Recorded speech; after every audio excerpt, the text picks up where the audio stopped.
നമസ്കാരം. കഴിഞ്ഞ 2 ദിവസങ്ങളായി നടന്ന സംസ്ഥാനത്തെ തദ്ദേശ സ്വയംഭരണ സ്ഥാപനങ്ങളുടെ തെരഞ്ഞെടുപ്പിൻ്റെ വോട്ടെണ്ണൽ പുരോഗമിക്കുകയാണ്. ആദ്യ ഫലസൂചനകൾ പുറത്തു വന്നിരിക്കുന്നു. എന്നാൽ അന്തിമമായി എന്തായിരിക്കും സംഭവിക്കുന്നത് എന്നറിയാൻ വൈകുന്നേരം വരെ കാത്തിരിക്കേണ്ടി വരും. ഉച്ചവരെ ഓരോ ചാനലുകളും അവരവരുടെ രാഷ്ട്രീയ താല്പര്യമനുസരിച്ച് അവർ മുന്നേറുന്നു എന്ന തരത്തിലായിരിക്കും വാർത്ത കൊടുക്കുക. എന്നിരുന്നാലും ഉച്ചയാകുമ്പോഴേക്കും നമുക്ക് ചില സൂചനകൾ വ്യക്തമായി മനസ്സിലാക്കാൻ കഴിയും. കാരണം പഞ്ചായത്തുകളിൽ 3 വോട്ടുകൾ ഒരുമിച്ചാണ്. പഞ്ചായത്തിൻ്റെയും ബ്ലോക്ക് പഞ്ചായത്തിൻ്റെയും ജില്ലാ പഞ്ചായത്തിൻ്റെയും ഇതൊരു മെഷീനിലാണ്. അതുകൊണ്ട് ഒരു മെഷീനിലെ വോട്ടെണ്ണുമ്പോൾ 3 വോട്ടും ഒരുമിച്ച് എണ്ണിത്തുടങ്ങും. 1, 2, 3 എന്ന ക്രമത്തിലാണ് വോട്ടെണ്ണുന്നത്. 244 ഇടത്താണ് വോട്ടെണ്ണൽ നടക്കുന്നത്. ഒരു ചാനലിനും ഒരു മാധ്യമ സ്ഥാപനത്തിനും 244 ബൂത്തുകളിൽ നിന്നും കൃത്യസമയത്ത് കൃത്യമായി അറിയിക്കാൻ കഴിയില്ല. കാരണം കേരളത്തിലെ ഒരു ചാനലിനും 244 റിപ്പോർട്ടർമാരില്ല എന്നതാണ് വാസ്തവം. അതുകൊണ്ട് തന്നെ അവിടെ നിന്ന് കൃത്യമായി നമുക്കറിയാൻ കഴിയില്ല. എങ്കിൽ പോലും തെരഞ്ഞെടുപ്പ് കമ്മീഷൻ അപ്ഡേറ്റ് ചെയ്യുന്നതനുസരിച്ച് നമുക്ക് ഏതാണ്ട് ധാരണ കിട്ടും. ഈ തെരഞ്ഞെടുപ്പ് ഫലം കേരളത്തിൻ്റെ അടുത്ത 5 വർഷത്തെ ഭാവിയെക്കുറിച്ചുള്ള പ്രവചനമാണ്. ആര് തദ്ദേശ സ്വയംഭരണ സ്ഥാപനങ്ങൾ ഭരിച്ചാലും കാര്യമായ വ്യത്യാസം നമ്മുടെ ജീവിതത്തിൽ ഉണ്ടാവാൻ പോകുന്നില്ല. അതുകൊണ്ട് തന്നെ വ്യക്തിയധിഷ്ഠിതമായാണ് പലരും വോട്ട് ചെയ്യുന്നത്. എന്നാൽ പൊതുരാഷ്ട്രീയ നിലപാട് പ്രഖ്യാപനമായി ഇത് മാറുകയും 3 മുന്നണികളുടെയും ആത്മവിശ്വാസത്തെ ഈ തെരഞ്ഞെടുപ്പ് ബാധിക്കുകയും ചെയ്യും എന്നതുകൊണ്ട് തന്നെ അടുത്ത ഏപ്രിൽ മെയ് മാസത്തിൽ നടക്കാൻ പോകുന്ന നിയമസഭാ തെരഞ്ഞെടുപ്പിൽ ആരായിരിക്കും കേരളം ഭരിക്കുന്നത് എന്നതിൻ്റെ സൂചനയായി ഇത് മാറും. അതുതന്നെയാണ് ഈ തെരഞ്ഞെടുപ്പിൻ്റെ പ്രത്യേകതയും. LDFനെ ഈ തെരഞ്ഞെടുപ്പ് ഫലം എങ്ങനെ ബാധിക്കുമെന്ന് നമുക്ക് ആദ്യമായി പരിശോധിക്കാം. സാധാരണ ഗ്രൂപ്പ് വഴക്കുകളില്ലാത്ത കേഡർ പാർട്ടി എന്ന നിലയിൽ ജനങ്ങൾക്ക് ഏറ്റവും സ്വീകാര്യതയുള്ള സ്ഥാനാർത്ഥിയെ കണ്ടെത്തി മത്സരിപ്പിക്കുന്നത് CPM-ഉം LDF-ഉമാണ്. അതുകൊണ്ട് തന്നെ പൊതുവെ തദ്ദേശ സ്വയംഭരണ സ്ഥാപനങ്ങളിലെ തെരഞ്ഞെടുപ്പിൽ ഇടതു മുന്നണിക്ക് ഒരു എഡ്ജുണ്ട്, ലീഡുണ്ട്. 2019 ലോക്സഭാ തെരഞ്ഞെടുപ്പിൽ LDF അമ്പെ പരാജയപ്പെട്ടിട്ടും പിറ്റേ വർഷം നടന്ന തദ്ദേശ സ്വയംഭരണ തെരഞ്ഞെടുപ്പിൽ എന്തായിരുന്നു ഫലം എന്ന് പരിശോധിക്കുക. നിലവിൽ 582 ഗ്രാമപഞ്ചായത്തുകളുടെ ഭരണം LDF-നാണെങ്കിൽ കേവലം 337 ഗ്രാമപഞ്ചായത്തുകളുടെ ഭരണം മാത്രമാണ് UDF-നുള്ളത്. LDF 113 ബ്ലോക്ക് പഞ്ചായത്തുകൾ ഭരിക്കുമ്പോൾ UDF-ന് കേവലം 38 ബ്ലോക്ക് പഞ്ചായത്തുകളുടെ ഭരണം മാത്രമാണുള്ളത്. ജില്ലാ പഞ്ചായത്തുകൾ 11 LDF-നാണ്, 3 മാത്രമാണ് UDF-നുള്ളത്. കോർപ്പറേഷനുകളിൽ 5 LDF-നാണ്, 1 മാത്രമാണ് UDF-നുള്ളത്. നിലവിൽ UDF-ന്റെ സ്ഥിതി അല്പമെങ്കിലും മെച്ചപ്പെട്ടിരിക്കുന്നത് നഗരസഭകളുടെ കാര്യത്തിലാണ്. 44 ഇടത്ത് LDF-ഉം 41 ഇടത്ത് UDF-ഉം ഭരിക്കുന്നു. എന്ന് വെച്ചാൽ LDF-ഉം UDF-ഉം തമ്മിലുള്ള വ്യത്യാസം നേരിയതായിരിക്കുന്നത് നഗരസഭകളുടെ കാര്യത്തിൽ മാത്രമാണ്. ഇനി BJP-യുടെ കാര്യം നോക്കുക. 13 ഗ്രാമപഞ്ചായത്തുകൾ അവർ ഭരിക്കുന്നുണ്ട്, 2 നഗരസഭകളും.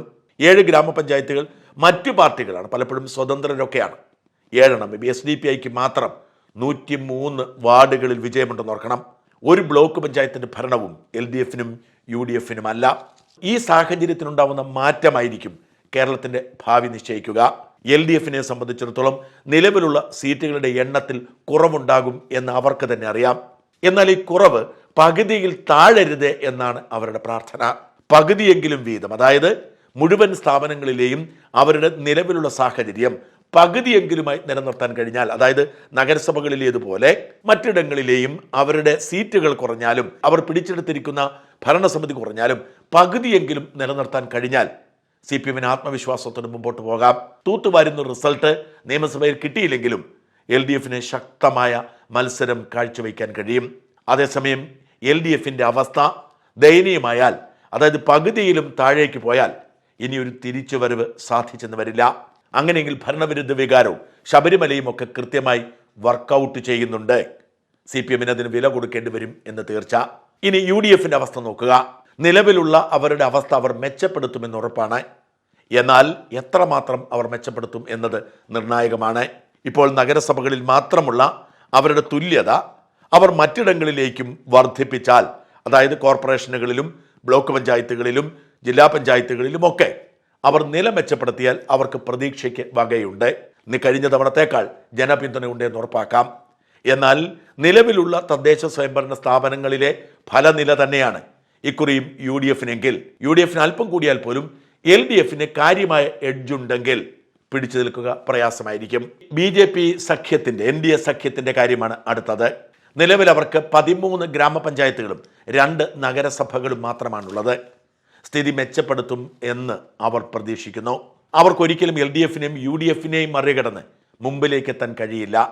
പക്ഷേ നിലവിലുള്ളതിന് ഇരട്ടി പെർഫോം ചെയ്യാനുള്ള സാധ്യത തള്ളിക്കളയാൻ സാധ്യമല്ല. പ്രത്യേകിച്ച് 6 കോർപ്പറേഷനുകളിൽ 2 എണ്ണത്തിൽ അവർ വിജയപ്രതീക്ഷ പുലർത്തുന്നു എന്നത് ചെറിയ കാര്യമല്ല. തിരുവനന്തപുരം, തൃശൂർ കോർപ്പറേഷനുകളിൽ ഏറ്റവും വലിയ ഒറ്റക്കക്ഷി എന്ന നിലയിൽ അവർക്ക് നേട്ടമുണ്ടാക്കാൻ കഴിയും എന്ന പ്രതീക്ഷയുണ്ട്. ഏറ്റവും വലിയ ഒറ്റക്കക്ഷിയാണെങ്കിൽ ഭരണം ഉറപ്പിക്കാൻ കഴിയും എന്ന ആത്മവിശ്വാസം BJP കേന്ദ്രങ്ങൾക്കുണ്ട്, പ്രത്യേകിച്ച് തിരുവനന്തപുരം കോർപ്പറേഷൻ്റെ കാര്യത്തിൽ. മാത്രമല്ല നഗരസഭകളുടെയും പഞ്ചായത്തുകളുടെയും എണ്ണം ഇരട്ടിയാക്കാൻ കഴിയും എന്നാണ് അവർ പ്രതീക്ഷിക്കുന്നത്. ഇതിൽ എന്തു സംഭവിച്ചാലും അതിശക്തമായ ചലനങ്ങൾ ഇനി വരാൻ പോകുന്ന 3-4 മാസങ്ങൾക്കിടയിൽ ഉണ്ടാവും. ഇവിടെ 2 സാധ്യതകളാണ് പരിശോധിക്കേണ്ടത്. ഈ 2 സാധ്യതകളിലും മാറാതെ നിൽക്കുന്ന ഒരു സാധ്യത BJP നില മെച്ചപ്പെടുത്തുമെന്നതാണ്. BJPക്ക് നില മെച്ചപ്പെടുത്താതിരിക്കാൻ സാധ്യമല്ല. BJP നില മെച്ചപ്പെടുത്തിയില്ലെങ്കിൽ നിലവിലുള്ള സ്ഥിതി തുടരുകയോ താഴോട്ട് പോവുകയോ ചെയ്താൽ വലിയ പ്രതിസന്ധി തന്നെയായിരിക്കും BJPയിൽ ഉണ്ടാവാൻ പോകുന്നത്. സംസ്ഥാന പ്രസിഡന്റ് രാജീവ് ചന്ദ്രശേഖരന് ഈ പണി ഉപേക്ഷിക്കേണ്ടി വരും. മാത്രമല്ല തക്കം പാർത്തിരിക്കുന്ന സുരേന്ദ്രനും മുരളീധരനുമൊക്കെ കളം പിടിക്കുകയും രാജീവ് ചന്ദ്രശേഖരനെ വെച്ചുള്ള പരീക്ഷണം പരാജയപ്പെട്ടുവെന്ന് കേന്ദ്ര നേതൃത്വം തിരിച്ചറിയുകയും ചെയ്യും. അത്തരമൊരു സാധ്യത വിരളമാണ് എന്നാണ് വിലയിരുത്തപ്പെടുന്നത്. BJP നില കാര്യമായി മെച്ചപ്പെടുത്തും എന്ന് തന്നെയാണ് വിലയിരുത്തൽ. BJP നില മെച്ചപ്പെടുത്തുന്ന പശ്ചാത്തലത്തിൽ വേണം നമ്മൾ ഇനി വരാൻ പോകുന്ന നീക്കങ്ങളെയും മാറ്റങ്ങളെയും വിലയിരുത്താൻ. BJP നില മെച്ചപ്പെടുത്തുകയും LDF ഇപ്പോഴത്തെ സാഹചര്യം നിലനിർത്തുകയും ചെയ്താൽ UDFന്റെ അന്ത്യമായിരിക്കും. ഇനി LDFന്റെ സീറ്റ് നില അല്പം കുറഞ്ഞത് വരിക, പക്ഷേ UDFന്റെ സീറ്റ് നില അതിലും കുറഞ്ഞാലും ഇവിടെ പണി കിട്ടാൻ പോകുന്നത് UDFന് തന്നെയാണ്. അടുത്ത തവണ അധികാരത്തിലെത്താനുള്ള സാധ്യത ഇല്ല എന്ന് UDFനെ പിന്തുണയ്ക്കുന്നവർ തിരിച്ചറിയുകയും ആ UDF പാർട്ടിയിൽ നിന്നും, പ്രത്യേകിച്ച് കോൺഗ്രസ് പാർട്ടിയിൽ നിന്നും വലിയൊരു ഒഴുക്ക് BJPയിലേക്കും CPMലേക്കും ഉണ്ടാവുകയും ചെയ്യും. അങ്ങനെ CPMഉം BJPയും ആവും അടുത്ത നിയമസഭാ തെരഞ്ഞെടുപ്പിൽ നിർണായകമാവുക. ലീഗ് എന്ന രാഷ്ട്രീയ പാർട്ടി ഞൊടിയിടയിൽ UDF വിട്ട് LDFനൊപ്പം ചേരുന്ന സാഹചര്യമുണ്ടാവും. LDF ആഗ്രഹിക്കുന്ന സെറ്റിൽമെന്റിന് ലീഗ് തയ്യാറാവും. 10 വർഷമായി അധികാരത്തിൽ നിന്ന് മാറി നിൽക്കുന്ന ലീഗിന് ഇനിയൊരു 5 വർഷം കൂടി അങ്ങനെ മുമ്പോട്ട് പോകാൻ സാധ്യമല്ല. അങ്ങനെയെങ്കിൽ ഉടനടി സംഭവിക്കാൻ പോകുന്നത് ലീഗ് മുന്നണി വിടുന്ന സംഭവമായിരിക്കും. കേരള കോൺഗ്രസ് ഒരുപക്ഷെ മുന്നണി വിട്ട് BJPയിലേക്ക് ചേക്കേറിയെന്നും വരാം. ഇനി തിരിച്ചാണെന്ന് കരുതുക. LDFന്റെ നില പരിങ്ങലിലാവുന്നു, UDF നില മെച്ചപ്പെടുത്തുന്നു. അതിനാണ് കൂടുതൽ സാധ്യത. വടക്കൻ പ്രദേശത്ത് മുസ്ലിം വോട്ടുകൾ UDFന് അനുകൂലമായി ധ്രുവീകരിച്ചിട്ടുണ്ട്. അതുകൊണ്ട് തന്നെ കോൺഗ്രസിനും UDFനും കാര്യമായി തിരിച്ചടി കിട്ടാൻ സാധ്യത കുറവാണ്. മാത്രമല്ല തെക്കൻ കേരളത്തിൽ ഹൈന്ദവ വോട്ടുകൾ BJPക്ക് അനുകൂലമായി ധ്രുവീകരിച്ചതുകൊണ്ട് CPMന് അവിടെയും വോട്ട് ചോരി സംഭവിക്കും.